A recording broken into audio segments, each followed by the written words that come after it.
Hello दोस्तों, हमारे YouTube channel बंदेवी study में आपका स्वागत है। आज हम आपके लिए यहाँ विज्ञान जो एनसीईआरटी की जो साइंस है उससे संबंधित टोटल 40 प्रश्नों को लेकर आया हूँ। तो भारत में आप किसी भी सरकारी नौकरी की तैयारी कर रहे हैं तो सबसे पहले आप हमारे चैनल को सब्सक्राइब कर लीजिए और इस वीडियो में लास्ट तक ज़रूर बने रहिए। अगर आप भारत में जैसे SSC, bank, railway, NDA, UPSC, army, navy, air force की तैयारी कर रहे हैं तो उसमें जो भी एनसीईआरटी साइंस के प्रश्न पूछे जाते हैं तो उनसे टोटल संबंधित मैं 40 प्रश्नों को लेकर आया हूं। आप हमारे चैनल को पहले सब्सक्राइब कर लीजिए और वीडियो में लास्ट तक ज़रूर बने रहिए। मैं इस प्रैक्टिस सेट में आपको क्वेश्चन पढ़ूंगा और आंसर का ट्रिक कर दूंगा। अगर आपको लगेगा कि मैं क्वेश्चन का आंसर जल्दी ट्रिक कर रहा हूं तो आप हमारे वीडियो को क्लोज करके या फिर दोबारा भी हमारे यूट्यूब चैनल बंदेवी स्टडी पर जाकर देख सकते हैं। तो चलिए शुरू करते हैं। हमारा प्रश्न संख्या 1 है, पौधे अपना भोजन का निर्माण किस प्रक्रिया द्वारा करते हैं? तो पौधे अपने भोजन का निर्माण प्रकाश संश्लेषण के द्वारा करते हैं। इस प्रश्न का उत्तर हमारा ऑप्शन सी होगा, प्रकाश संश्लेषण। प्रश्न संख्या 2, मानव शरीर में सबसे बड़ी ग्रंथि कौन सी होती है? तो मानव शरीर की सबसे बड़ी ग्रंथि जो है वह हमारी यकृत या लीवर है। तो इस प्रश्न का उत्तर हमारा ऑप्शन बी होगा, यकृत या लीवर। प्रश्न संख्या 3, पानी का रासायनिक सूत्र क्या है? तो पानी का रासायनिक सूत्र हमारा H2O होता है। इस प्रश्न का उत्तर हमारा ऑप्शन सी होगा, H2O। प्रश्न संख्या 4, ऊष्मा किस रूप में संचारित होती है? तो ऊष्मा हमारी किस रूप में संचारित होती है? तो ऊष्मा जो है हमारी वह 3 रूप में संचारित होती है, जो हमारा पहला है ठोस, दूसरा द्रव और तीसरा जो है हमारा गैस। ऊष्मा 3 रूप में संचारित होती है। इस प्रश्न का उत्तर हमारा ऑप्शन डी होगा, ठोस, द्रव और गैस तीनों में। प्रश्न संख्या 5, पृथ्वी की सबसे बाहरी परत को क्या कहा जाता है? तो पृथ्वी की सबसे बाहरी परत को क्या कहते हैं?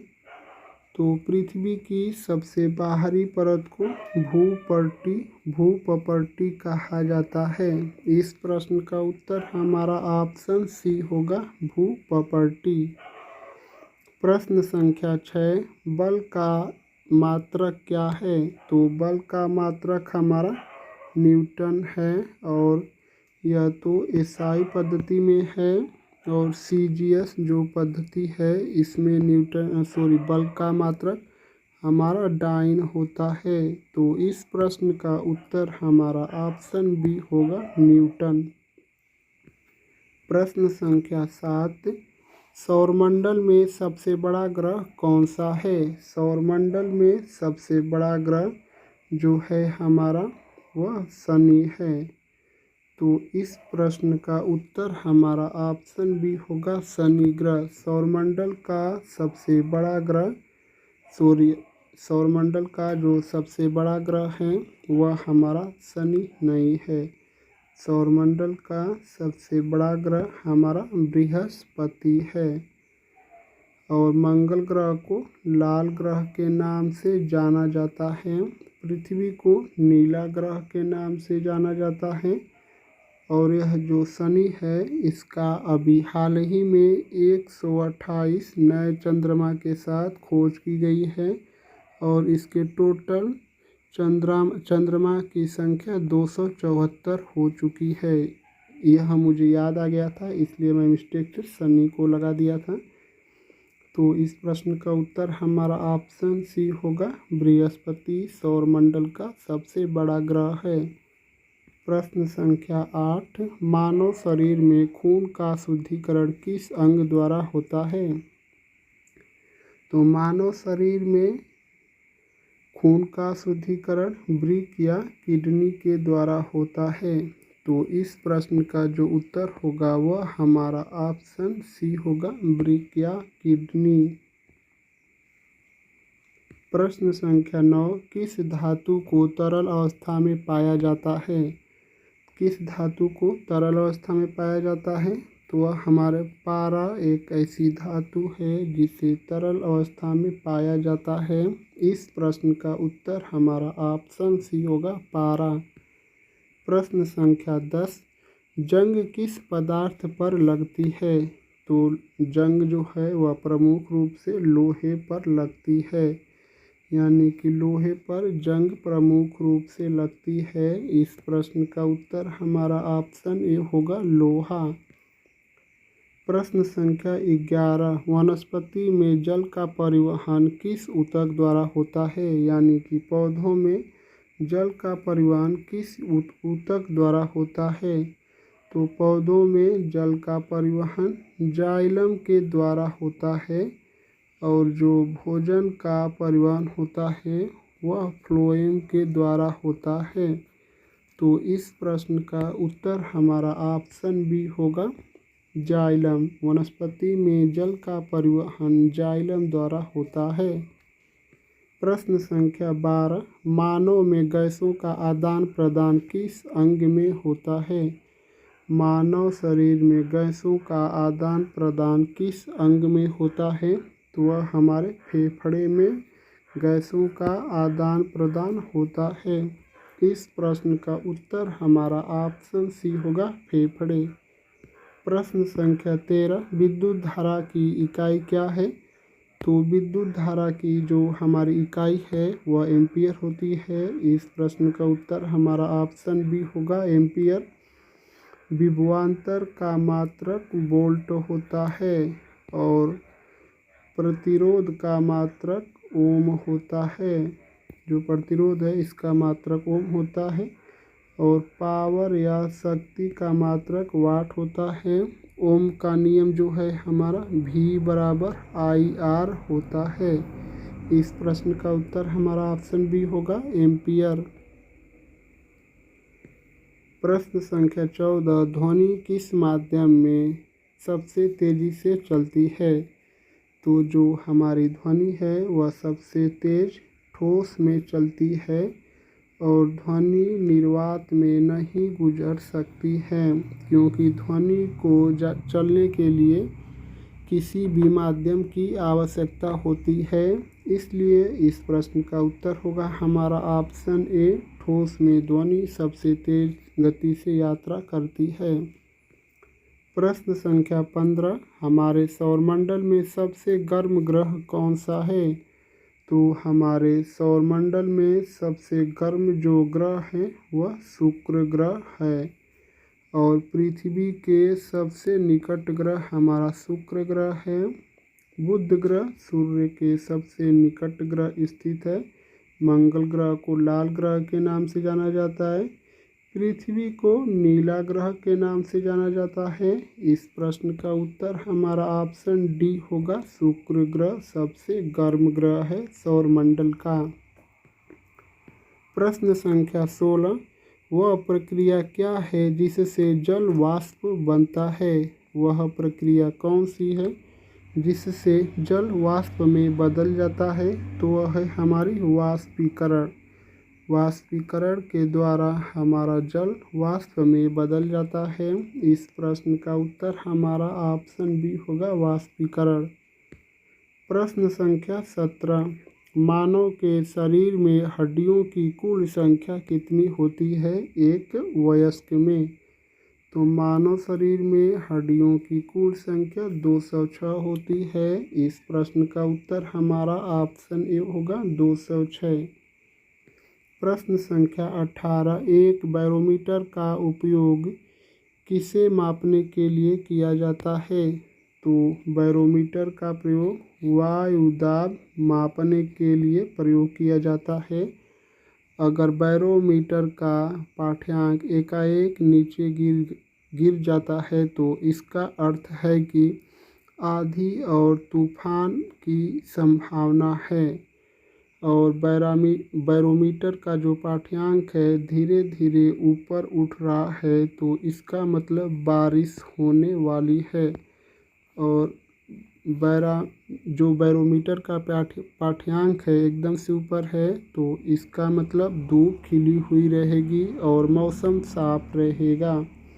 इस प्रश्न का उत्तर हमारा ऑप्शन बी होगा। वायु दाब मापी बैरोमीटर से मापा जाता है। प्रश्न संख्या 19, हीमोग्लोबिन शरीर में किस गैस को ले जाने में सहायक होता है? जो हीमोग्लोबिन है यह शरीर में किस गैस को ले जाने में सहायक होता है? तो वह जो है हमारी ऑक्सीजन को हीमोग्लोबिन ब्लड में लेकर जाने के लिए सहायक होता है। इस प्रश्न का उत्तर हमारा ऑप्शन बी होगा, ऑक्सीजन। प्रश्न संख्या 20, इंद्रधनुष बनने के पीछे कौन सी प्रक्रिया जिम्मेदार होती है? तो जो हमारे इंद्रधनुष बनती है उसके बनने के पीछे कौन सी प्रक्रिया हमारी जिम्मेदार होती है? तो वह जो है हमारी अपवर्तन और परावर्तन। तो इस प्रश्न का उत्तर हमारा ऑप्शन डी होगा, अपवर्तन प्लस परावर्तन के कारण इंद्रधनुष बनने के पीछे का प्रमुख कारण है। और जो हमारे इंद्रधनुष में प्रमुख रंग होते हैं वह 7 होते हैं, जिसको आप एक ट्रिक से याद कर सकते हैं, जो बैनियाह पीनाला है। तो बैनियाह पीनाला के जो ट्रिक है इसको आप 7 रंगों को याद कर सकते हैं, बैगनी, नीला, आसमानी, हरा, पीला, पीनाला, नारंगी और लाल। आगे हम बढ़ते हैं प्रश्न संख्या 21 की तरफ। सबसे हल्का गैस कौन सा है? तो सबसे जो हल्की गैस है वह हमारी हाइड्रोजन गैस है। सबसे हल्की गैस हाइड्रोजन गैस है और गुब्बारे में हीलियम गैस को भरा जाता है। इस प्रश्न का उत्तर हमारा ऑप्शन बी होगा, हाइड्रोजन। प्रश्न संख्या 22, कंप्यूटर की हार्ड डिस्क किस प्रकार की मेमोरी है? जो कंप्यूटर की हार्ड डिस्क है वह किस प्रकार की मेमोरी है? तो कंप्यूटर का जो हार्ड डिस्क है वह एक अस्थाई मेमोरी है। तो इस प्रश्न का उत्तर जो होगा वह हमारा ऑप्शन सी होगा, अस्थाई मेमोरी। प्रश्न संख्या 23, कौन सी प्रक्रिया पत्तियों में रात में नहीं होती है? तो कौन सी प्रक्रिया पत्तियों में रात में नहीं होती है? तो वह जो है हमारी भोजन पकाने की प्रक्रिया, यानी कि प्रकाश संश्लेषण हमारा रात के समय नहीं होता है। तो इस प्रश्न का उत्तर हमारा ऑप्शन बी होगा, प्रकाश संश्लेषण। प्रश्न संख्या 24, मानव में कौन सी ग्रंथि इंसुलिन स्रावित करती है? तो इंसुलिन हार्मोन मानव के किस ग्रंथि के द्वारा स्रावित होता है? तो इंसुलिन हार्मोन हमारा अग्नाशय ग्रंथि के द्वारा निकलता है। इस प्रश्न का उत्तर हमारा ऑप्शन सी होगा, अग्नाशय। और इंसुलिन की कमी से डायबिटीज रोग होता है, जिसे मधुमेह के नाम से भी जाना जाता है। तो आप लोग इसको अच्छे से याद कर लीजिए। प्रश्न संख्या 25, भूकंप की तीव्रता मापने के लिए किस पैमाने का उपयोग किया जाता है? तो भूकंप की तीव्रता मापने के लिए रिएक्टर पैमाने का उपयोग किया जाता है। जो हमारा रिएक्टर स्केल है उसी से भूकंप की तीव्रता को मापा जाता है। इस प्रश्न का उत्तर हमारा ऑप्शन सी होगा, रिएक्टर पैमाना। प्रश्न संख्या 26, गोलक दर्पण का फोकस बिंदु कहाँ स्थित होता है? जो हमारा गोलक दर्पण होता है इसका फोकस बिंदु कहाँ स्थित होता है?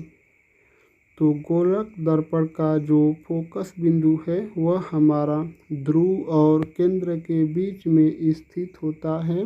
इस प्रश्न का उत्तर हमारा ऑप्शन सी होगा, ध्रुव और केंद्र के बीच। प्रश्न संख्या 27, तारों का टिमटिमाना किस कारण होता है?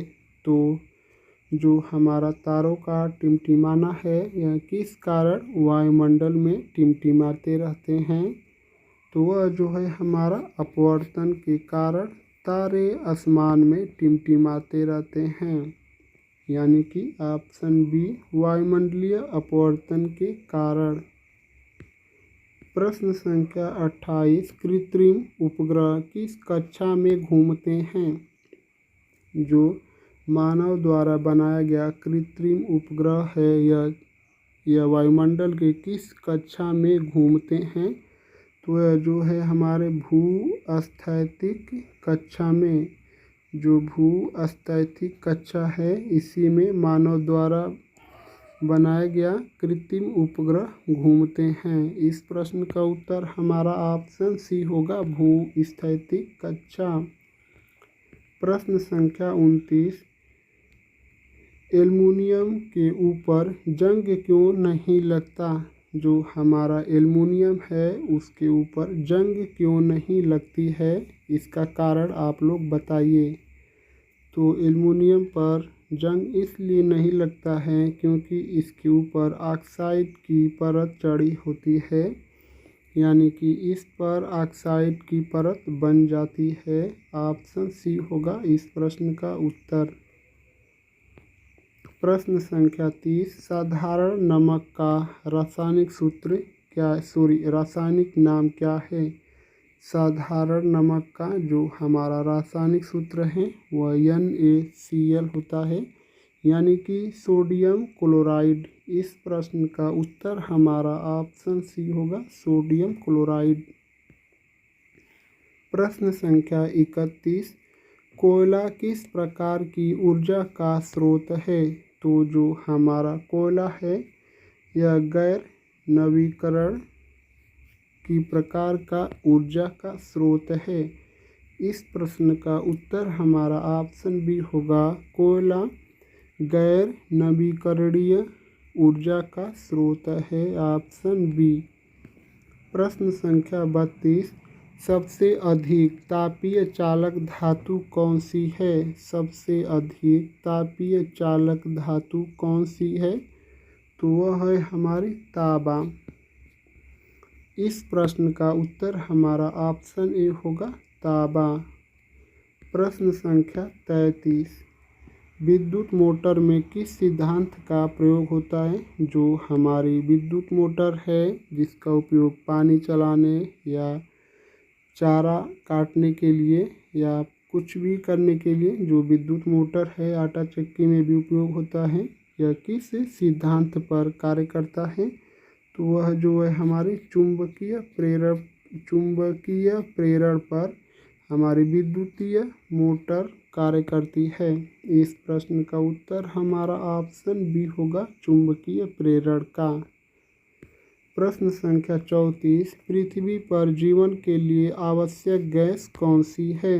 तो पृथ्वी पर जीने के लिए आवश्यक गैस कौन सी है? तो वह है हमारी ऑक्सीजन। पृथ्वी पर जीवन के लिए सबसे महत्वपूर्ण गैस हमारी ऑक्सीजन है, और जो हमारी जहरीली गैस है उसे CO कहा जाता है, यानी कि कार्बन मोनोऑक्साइड को जो मीठी नींद की, मतलब जो कार्बन मोनोऑक्साइड है इससे मीठी नींद भी आती है, जिससे आदमी कोई सोया है तो सोए ही एक्सपायर हो जाता है। इस प्रश्न का उत्तर हमारा ऑप्शन सी होगा, ऑक्सीजन। प्रश्न संख्या 35, मानव में पाचन की शुरुआत कहाँ होती है? तो मानव में जो पाचन की सबसे शुरुआत हमारे मुंह में होती है। तो मुंह में सबसे पहले पाचन का शुरुआत होता है, यानी कि मुख गुहा मुंह में, और छोटी आंत में भोजन पूर्ण रूप से पचता है। इस प्रश्न का उत्तर हमारा ऑप्शन सी होगा, मुख गुहा। और मनुष्य के लार में हमारी टाइलिन एंजाइम्स पाई जाती है जो मुख्य रूप से भोजन को पकाने में सहायक होती है।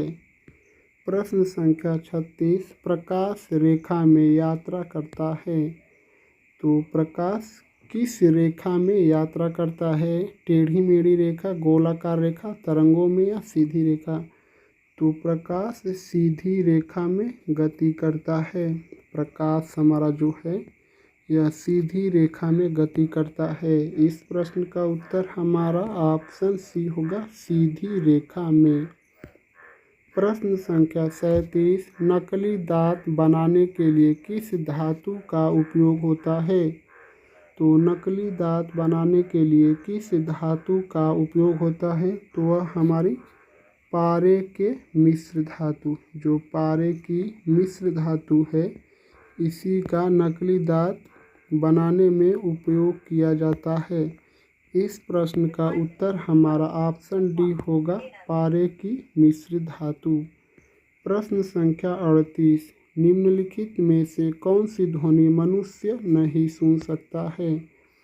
हमारी पहली बात है, मनुष्य कौन सी ध्वनि सुन सकता है? तो 20 हर्ट्ज से लेकर 20,000 हर्ट्ज तक की ध्वनि को मनुष्य स्पष्ट रूप से सुन सकता है। तो चलिए हम लोग देखते हैं किसमें सबसे अधिक दिया है। तो मनुष्य केवल 20,000 हर्ट्ज तक ही सुन सकता है और यह ऑप्शन डी में दिया है 25,000 हर्ट्ज। तो इसे मनुष्य नहीं सुन पाएगा। इस प्रश्न का उत्तर हमारा ऑप्शन डी होगा, 25,000 हर्ट्ज।